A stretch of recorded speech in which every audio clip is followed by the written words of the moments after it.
Apa kok suaranya bisa sekencang itu? Padahal dia nggak punya kaki loh.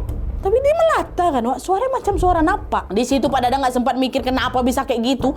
Sekedar ngelihat wajah dari sosok itu aja nggak bisa, orang mukanya telungkup kok. Tapi karena sosok itu tuh punya rambut yang tebal, panjang ya kan. Pak Dadang yakin kalau inilah dia wujud asli hantu Keke itu. Si hantu air yang selama ini sering kali neror mereka. Ini wujud aslinya berarti. Pak Dadang langsung ditutup pintu kan, dia langsung nyamperin Bu Imas. Ini dinding tuh masih bergoyang, Wak. Ya Allah, Bu, di luar ada hantu Keke. Hah? Hantu sungai itu, Pak? Apa dia naik ke sini? Kan biasanya cuma di sungai. Aku juga nggak tahu, Bu. Tapi mungkin dia marah karena kejadian tadi sore. Dia kan memang sering nyari tumbal, Bu. Bisa jadi Ujang yang tenggelam tadi itu udah ditargetin untuk jadi tumbal dia. Tapi Ujangnya malah selamat, nggak terima. Mungkin dia nggak, Bu. Berarti dia naik ke sini buat nyariin Ujang nggak, Pak? Bisa jadi, Bu. Nah, semoga Ujang nggak kenapa-napa ya, kata si Pak Dadang. Udah akhirnya Pak Dadang sama udah, bidik kita gimana ya, Pak? Udah diam aja di sini, Bu. Baca-baca doa aja. Diamlah itu dalam rumah, berdoa. Dan untungnya nggak berapa waktu kemudian dinding rumah mereka pelan-pelan berhenti gemetar.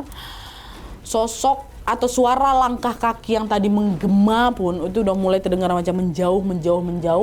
Dan betul-betul hilang. Waktu hilang, Pak Dadang ngecek lagi ke belakang, udah nggak ada lagi sosok itu, Wak. Barulah agak tenang dikit ya kan. Alhamdulillah udah pergi dia, Pak. Nah, semua kejadian ini, Wak, mulai dari Ujang yang tenggelam sampai sosok hantu Keke yang naik ke permukaan itu, pastinya langsung heboh lah di kampung itu. Walaupun Ujang selamat dan kondisinya juga berangsur-angsur pulih, Wak, warga tetap aja ketakutan. Pasti mereka nggak mau juga kan kejadian ini tuh keulang lagi. Tapi sayangnya, 2 tahun kemudian Nadia, apa yang kutakutin terjadi. Dan kali ini korbannya bukan warga, aku, Nining. Nining yang jadi korban. Jadi suatu hari di tahun 2012 ini, Wak, Nining baru aja pulang dari main sama kawan-kawannya. Ada Dewi, ada Ani, ada Nisa, pokoknya mereka berempat lah. Nah, waktu itu baru sekitar jam 5 sore. Nah, di tengah perjalanan pulang mereka bilang, mumpung masih jam segini kita mampir ke sungai yuk, katanya. Ayo kita ke tampian mana? Laya aja lah yuk, searah soalnya. Biasanya juga di sana rame juga nih jam segini. Oke, ayo gitu. Dah, kira mereka berempat pun jalan lah itu beriring-iringan menuju ke tampian Laya. Dan sesuai dugaan, suasana di sana waktu sore itu emang cukup rame, Wak. Ada bapak-bapak mancing, ibu-ibu nyuci, anak-anak berenang, kayak gitulah. Dan kebetulan di sana ada rakit dari batang bambu, dan itu biasa dipakai bebas, boleh pakai aja kalau lagi nggak ada yang pakai lah. Jadi di sini Nining sama kawan-kawannya mau main di rakit itu, jadi nggak mau nyebur ke sungai. Nah, pergilah ke sana main di rakit. Tanpa terasa setengah jam pun berlalu, udah 5:30 nih. Setelah puas main-main air seadanya, Nining, Nisa sama Ani akhirnya nepi lah ke pinggir pakai rakit itu, Wak.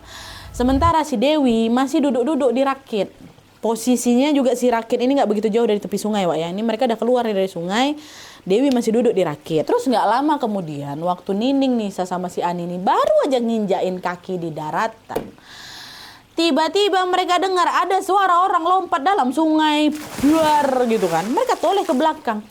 Rupanya yang nyebur itu siapa? Si Dewi, kawan mereka yang lagi duduk dekat apa itu. Wih, ngapa dia berenang? Orang kita udah mau pulang ya kan.